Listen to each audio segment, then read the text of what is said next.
Wake up Kitwe, wake up Zambia.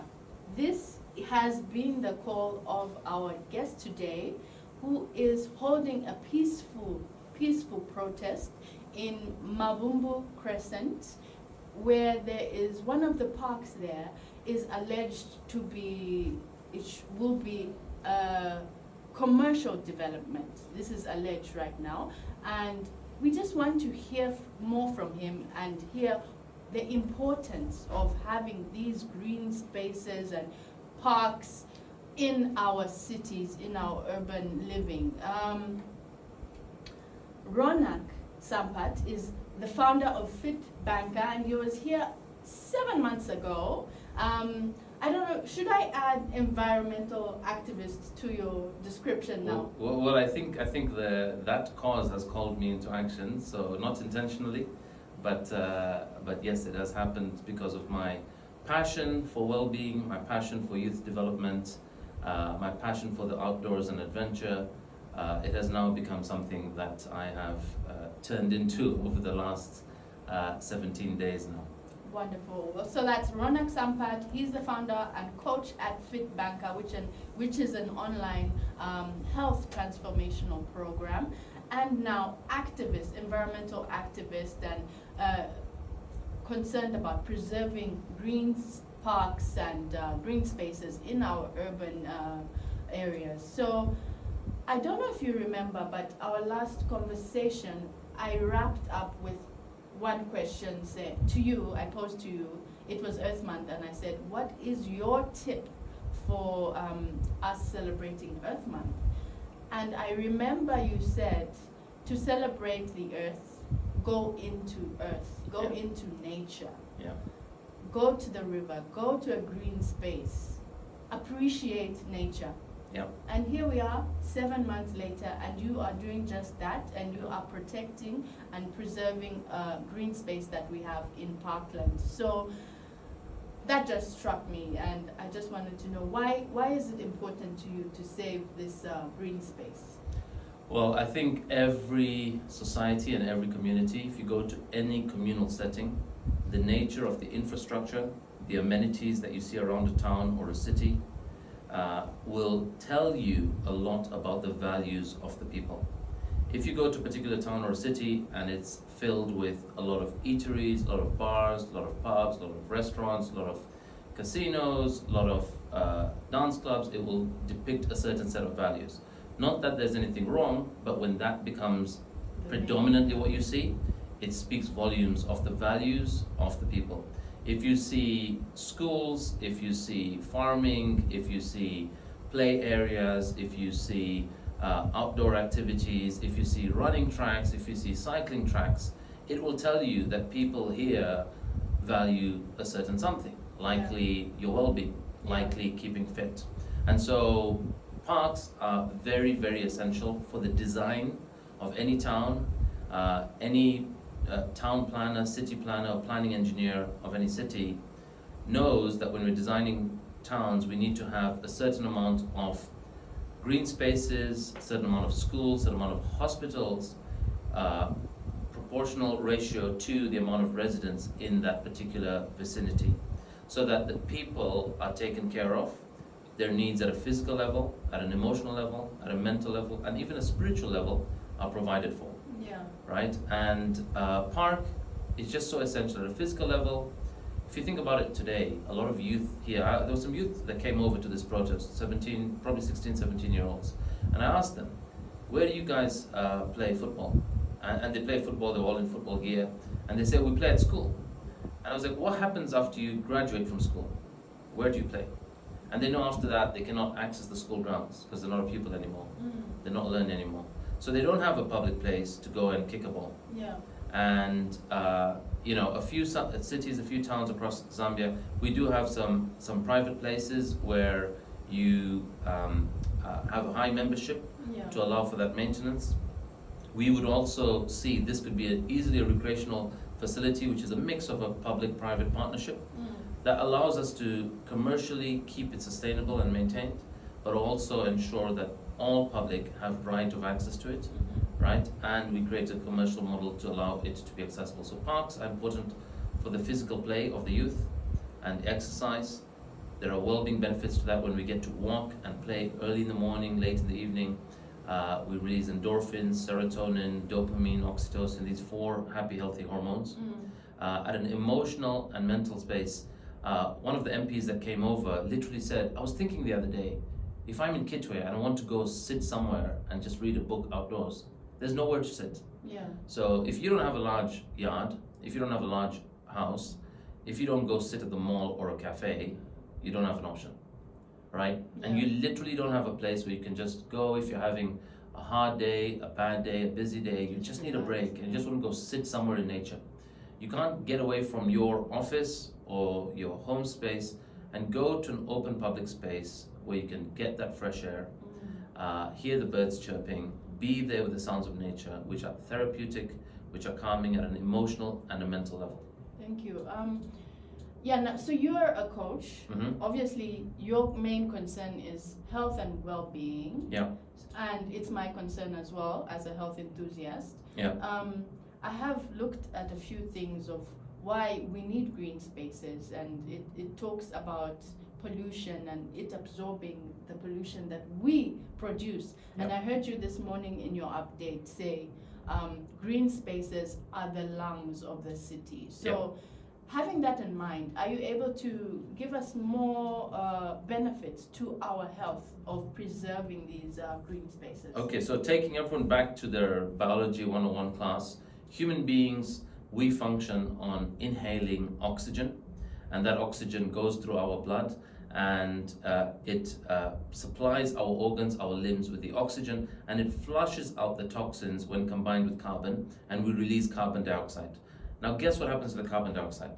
That carbon dioxide is taken in by plants. In the presence of sunlight, during the daylight hours, plants take in carbon dioxide and they give out oxygen. And you're now basically saying we know we went recently through a pandemic, and that global pandemic was people dealing with COVID. We were running looking for oxygen. We were paying whatever price we could pay for a cylinder to get oxygen. That's effectively what parks are. That's effectively what forests are. That's effectively what green spaces are. They are our oxygen supplier. They are the free natural resource of oxygen during the day. Even nutritionally, when we recommend people to consume greens, the green part, the leafy greens of a plant, that's the part of the plant that takes in the carbon dioxide, and in the presence of sunlight, under a process called photosynthesis, gives out oxygen. And the green chlorophyll is a demonstration that process has happened. And so when we're consuming that chlorophyll, when we're consuming those leafy greens, we are oxidizing our body, right? So we need gardens around us, we need gardens in our homes, we need open public parks and spaces. But if we all just had that in our own backyard, what it then kills off is we coach on what we call the 6 pillars of well-being. But the 5th pillar is what we call social connection. We don't have a place to connect with people on a social basis. And the only options here where you can connect socially is an alcohol house or a club. Now, there are people that don't drink, right? Some for health reasons, some for spiritual, religious reasons. There should be a healthy environment to engage in. There should be the opposite of a nightclub where people can choose to go to and still interact with and meet people. But we're becoming very isolated as a community if we're all building up these 6-foot walls around us, and we all are sticking to our backyards. Our youth will lose social skills. Our youth will deal with imposter syndrome and the fear of interacting with others. I grew up in that park, and I was able to find out who lived in the street next to me, the street down the road, who came from 2 kilometers away just to use the park to kick a ball. We made friends that way, that we otherwise would not have connected with because they weren't in our school. And school was the only other place to meet people. And outside of school, we need public parks to interact with. Thank you for bringing up that point as well, because I've noticed in your peaceful protest, you are bringing together people from all walks of life. And it's just amazing to watch people get together. I saw the other day, was it pop in the park, or we did pop in the park. We wanted to pop in the park, and pizza in the park we did on Monday. Park, which is, it's just amazing to be able to connect as human beings, because we are losing that, I feel, as well. So perhaps you could just give us an idea of, in your peaceful protests, what you are requesting for. In our peaceful protests, what's important when we protest, first of all, is, when you get a phone call from a minister or a politician or an official and they're saying, well, what is it you want? What are you actually protesting about? It's important as protesters, we're really united in our message. The first thing we're trying to do here is this park, every park and every green space in this country, gazetted, meaning in our law, says there are certain places that are designated for public use and they're called green spaces. And these are meant to be there for open public access. Their designated use ought not to be changed. Now, somewhere along the line, some manipulation has happened behind the scenes and the designated use of this park has been changed from green space to commercial use. And so what we want to do, the first request we're asking is that the title, these places didn't have title deeds. Most parks don't have title deeds. Yeah. There might be a plot number, but they don't really have title deeds issued on them. And we want to request that the title be cancelled, right? Whoever has done some irregularity in issuance of this title, we do request that there's an aspect of looking into the matter, honesty, transparency, and the council, the officials can take care of what they need to do to deal with such irregularity, but the public is who they're answerable to. The public is who they need to give access to this park. So first is to cancel title. The second one is we are protesting peacefully, but we're also doing this as individuals who just happen to be coming to that venue. We met them also at the same venue the day I went there. And so what we have not done is not an organized protest in the sense that we're not communicating and messaging and sending flyers out, calling people together, right? Now, to do that, you need a permit, and you need to give notice to our government officials or police to let them know that we are protesting. And we have put in a request for that. We haven't yet got a formal response. So the second request is that. And the third request is that in some shape or form, the residents, the people of Parklands, or the people of Kitwe wide are given some form of control and authority to manage, administer, and create recreational facilities for ourselves, for our youth there. And people want to contribute, even though this is completely under a very well-functioning and well-funded council, should be able to really do this and put together for us a phenomenal recreational facility. This is an instance where the private community, the private sector are coming forth saying they want to contribute. And it would be great to tap into something like community development funds that the government has. So collectively we can arrive at something that we can build a world-class facility. And I think this park in Parklands, Mabumbu Crescent on Nationalist Way, I refer to Nationalist Way because in certain media they call it Nationalist Park, is could be a blueprint, a template of what's possible, not just in Parklands, but across Kitwe, and not just in Kitwe, but across Zambia. Okay, so as a community, what would you suggest as a use for the park? What if we take it on as a community? What would you suggest in maintaining it, and what are the uses you suggest? These are my personal ideas, and I love to go ahead with stuff in a very democratic process. So we want to first of all form together a cooperative, and then have some kind of a committee, and have a democratic election process on ideas and suggestions of the way forward. But my suggestions is that is about 1.5 acres size of a plot. It is adequate for us to put 3 futsal pitches, which is the turf football can fit there. We've heard mothers who come there to say, I would love to see a place with volleyball or netball where my daughters can play. And to have volleyball and a netball pitch there, there's also space for that.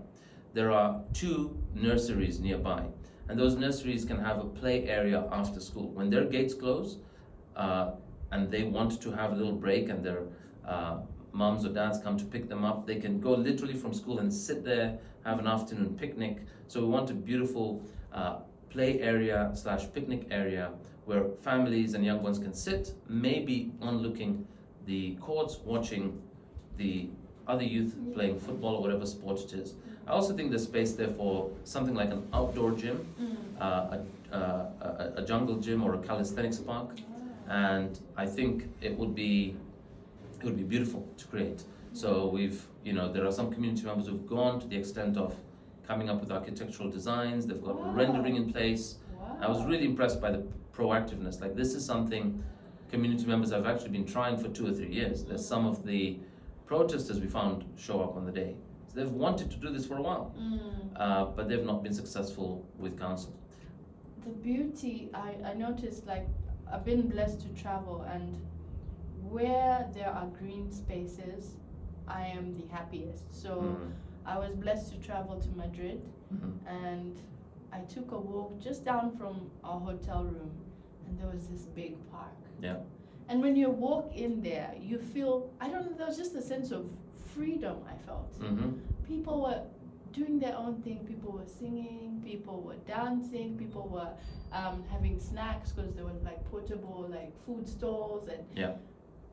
in different areas there was beautiful flowers and trees, and it just felt so, I felt like I was in Madrid. I felt Spanish in that park. So I feel like that's also important for us to just showcase what Zambia is, what we have in terms of flowers, trees, and the culture. We can be singing out there, we can be playing a drum, I don't know. Absolutely. I mean, we've just been doing impromptu. People have been coming over for pop in the park, pizza in the park. Yeah. We could watch last week, 2 weekends ago was the Rugby World Cup final. We could have a screen in the park for such things where we'd all get together. People come out of their homes.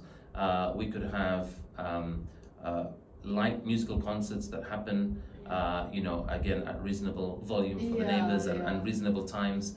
But there are so many things that can happen that will contribute to residents feeling part of the community getting to know each other, which is so key for our well-being, social connection, and knowing who's who in your town. Who are your neighbors? People here don't know their neighbors. Some people don't know who lives next door, right? And so that's and a place to be in nature and meditate. Yeah, it's linked Like, just to mental health as well. Completely. I was in London 15 years, and we intentionally chose a place along the River Thames, and we'd sit there. Hyde Park? Well, No. Hyde Park is in the centre.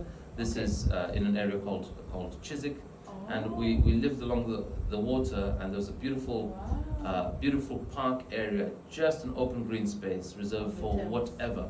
Nothing was marked out. People could come play football there, rugby there. You could sit and meditate. We could do a workout in the park. That's what's needed. Some open spaces for also creativity and well-being to thrive. Thank you. So for you personally and for the team out there, peaceful protest has another side to it, and you've alluded to it as well. You have to brave the weather conditions, because you're outdoors the whole time, and it has been, I've noticed it's been rainy, windy at some point, and sometimes cold in the evening as well. And also you're going away from your families, your wife, your kids, and also you may have a job that you have to go to, and you have to balance this out with a peaceful protest, because you can't just stop today and go, you have to balance it out. So for you, maybe you could tell us, how has this affected you and your family and your work life? Okay, so no, thanks for acknowledging that. It's definitely something we are pushing through physically, emotionally, mentally, and we do need a lot of spiritual grounding to continue with our resolve. But at a family level, I think I was asking my wife the other day, how is this impacting her? And for the first 2 days, she said she couldn't sleep, because she thought, in her view, it's risky out there. This is Zambia, everybody has wall fences and electric fencing and steel gates, because of the concern of things like burglary, theft, and so on. So she literally started to have vivid nightmares of me being shot or something might happen to me. And I was surprised to hear that. I didn't know that till I asked her, like, what's the effect on her? To the kids and to me, in the morning when I pack up a campsite, I get my pillow, I roll it up, I roll up my bed sheet, I put my sleeping bag to one side, and then I start making my way home. And I want to come home for like morning tea or breakfast, or coffee rather. And I'm gutted when I come home and I've missed seeing my kids. They've already gone to school. So I'd love to wake up in the morning and see them and hug them. That's normally what happens, and I've not had that now for over 2.5 weeks. So This did start during the midterm actually, and my 6-year-old did spend one night with us in the park. And then I myself got concerned around the safety. There are certain nights, various cars pass by. There's people come there on weekends after clubbing, and they're slightly Yeah. high or intoxicated. And they might be well wishers. They may or may not be. But we don't want to be responsible as parents as well. What we're doing, I may still, and I do recommend families come there with youth. Experience this once. It might be once in a lifetime for a town like Kitwe, where we're doing this kind of a peaceful protest and camping out. I've grown up here for 40 something years. I've never done this in any of the urban cities, right? I've never camped out or slept outside. Yet we go elsewhere and we go and pay to be in a game park or be in some resort. But we should create a city where we feel safe at night. Yeah. So family, that's been the effect. My mom was overseas when this started, and she's elderly in the 70s. She's concerned about us and why are you guys out there every day and what's going on and why can't you take certain nights in and somebody else go there. So from that perspective, there's an impact to family.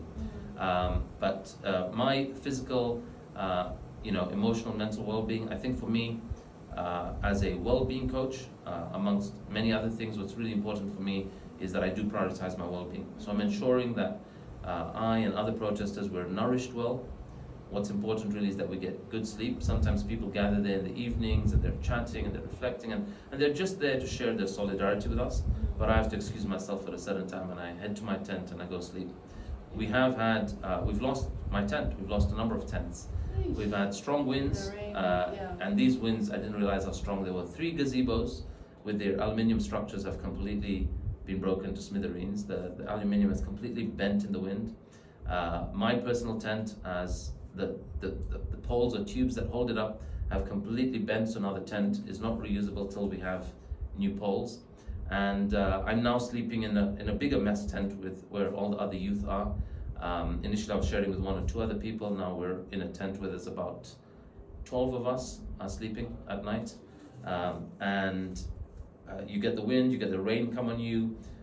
Concern in Zambia is obviously lightning. Yeah. So when lightning does come, we do ask people to sort of move from the tents, go to a nearby residence where they've offered us to come in if there's strong winds or rain, so we get some shelter there. But there has been a lot of material damage, but it's important that we stay emotionally and mentally strong. Sleep is so important to get good quality sleep. So even though we're outdoors, I do want to share this. There's a luxury aspect to it where you feel the beautiful breeze coming through the tent. I saw that in one of your posts. Yeah. Wow. And I thought, wow, like sometimes people pay to go and experience that feeling. Yeah. But it was so good where there's a lovely breeze coming through. And some nights it's been really cold. So you have that breeze coming through and you just got to make sure we've got ample bed sheets or blankets. We've also had people contribute sleeping bags, bed sheets, and blankets for some of the youth as well. So yeah, in the summary, that's what it's been like. Yeah, that is tough, but I mean it's a cause that you have to stand for and be there. We cannot go on holiday on this.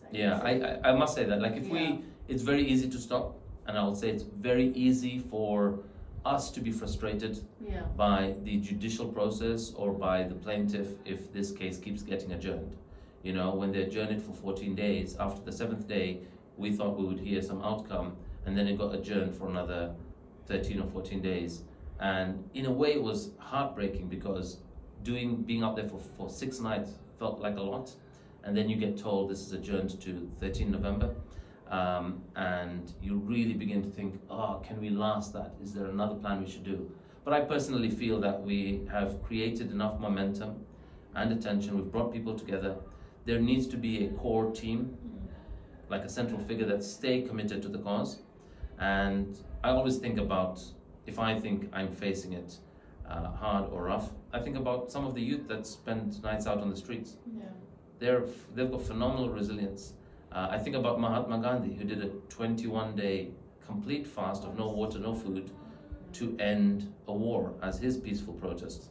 I mean, if an old man like that can do that, surely us in our vital years can deal with what we're dealing with. Yeah, very true. Thanks for that, and thanks for championing this cause. I would like to say, What would you say has surprised you? I don't know if you've done a peaceful protest before like this before, but what has surprised you in this particular ongoing peaceful protest? So I've never done a peaceful protest like this. In fact, in London, protests are very common. And I'll be very honest with you, I always observed protesters with a very judgmental eye. And I would really judge them as noisemakers. Oh. I worked in the city, I was a banker. There was a whole moment when we were in the city where this movement started called Occupy Wall Street.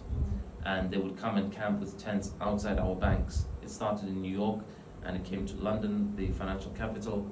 And the streets of the city were occupied with a lot of protesters camping for many weeks. And I remember thinking,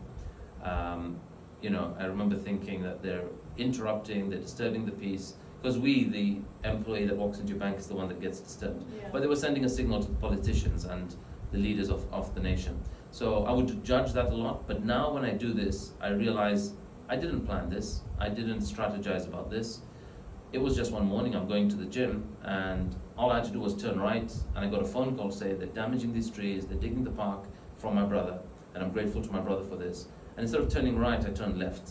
And the moment I turned left, that was it. That was the beginning of, I'm now an environmental activist, I'm now a protester, because we came and stopped a digger, we stood in front of a digger that's digging through, and we halted this machinery, and we asked the drivers to leave this place, and bear in mind and factor in the future of Zambia, the Zambian youth.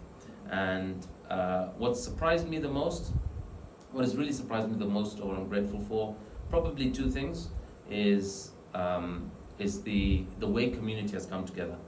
Really the way community has come together.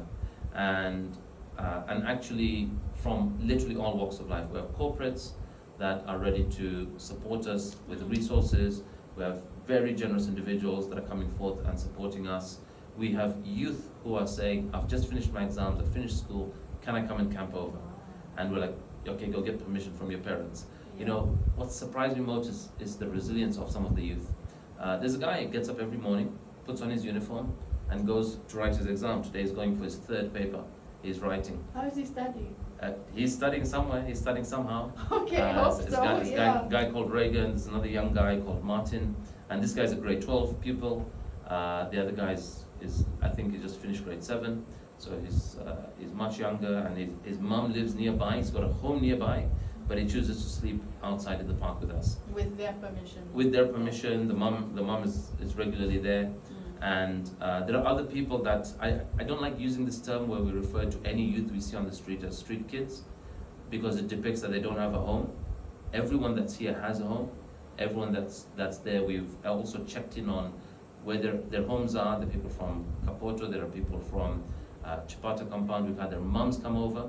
We've had conversations with the mums. We've made phone calls to some of the dads just to check in that they know this is what their youth are doing. Okay. Right? And so what's moved me is the resilience of the youth and the coming together of community. That's amazing. And I can imagine it can get isolating sometimes in such a cause. So it's amazing to hear the community are coming together and supporting green spaces and preserving them. If you'd like to share anything that is on your heart that you haven't yet shared, please do. And if you could share maybe your contact details if anyone wants to further inquire or find out something from you. Okay, cool. So if you want to get in touch, right now our activism is happening through my personal Facebook page. So if you go to Ronnie Rich or Ronnie Rich Sampat on Facebook, you'll find that. Yes, I go by the name Ronak Sampat is my legal name, but I go by the name Ronnie Rich. So search for Ronnie Rich Sampat. Even if you search for Ronak Sampat on Facebook, you'll find me. Or Fit Banker is the business I run, but this activism is very personal, so it's not really, I'm not blurring it with my business brand. So that would be the first place to find this. But what would make a difference, not for me, but for the people around you, is sharing our posts. If you every time you share a story or a Facebook Live that we do, you are spreading a message and you're spreading the word of what you stand for, what you believe in. If you truly believe we should save Kitwe parks, we should have parks in all our communal towns and cities. We've had people reach out to us from Luansha, Chingola, Ndola, from Lusaka, all coming forward supporting this particular cause and being fed up that they didn't do anything when their parks were being sold. So a message I have to everybody is, don't think that when you're in the country, your elected official's job is to fulfill on your wishes and intentions. You are a leader, you have a voice, and we should all learn how to use our voice and activism in a peaceful, professional way. And you can leverage social media, you can leverage your skill of writing a letter to your elected officials, to your minister, to your president. This is a listening government. They say they're a listening government. We need to put them to a test. We're under a new government, and one of the campaign slogans was time for change. I do believe it is time for change, but we the people need to change also how we speak to, relate to, and request of our leaders. And so that is my parting message I'd love to say to everybody listening in, that you can make a difference, and your voice, your social media, your imagery, your video is what can influence and create the future we want to see. Thank you, and thank you for championing this cause. It's a great cause, and we need to keep our green spaces. They are the lungs of the city, as Ronnie said. And I must say, a lot of Western countries, very developed, condensed, and densely populated, are coming back and now saying, how do we have a green space? Mm-hmm. And I've witnessed maybe someone will have a green space on a little balcony, Mm-hmm. on their apartment, or on a rooftop. That's where they're creating green spaces. Yeah. And we still have green spaces, we still have trees, and we have the luxury of being in nature for a better quality of life. So as I always say, thanks for listening, and if all else fails, take a walk in your park and just breathe. Indeed. Yeah, Awesome. done. That Done? was great. Awesome. Thank you. Thank you.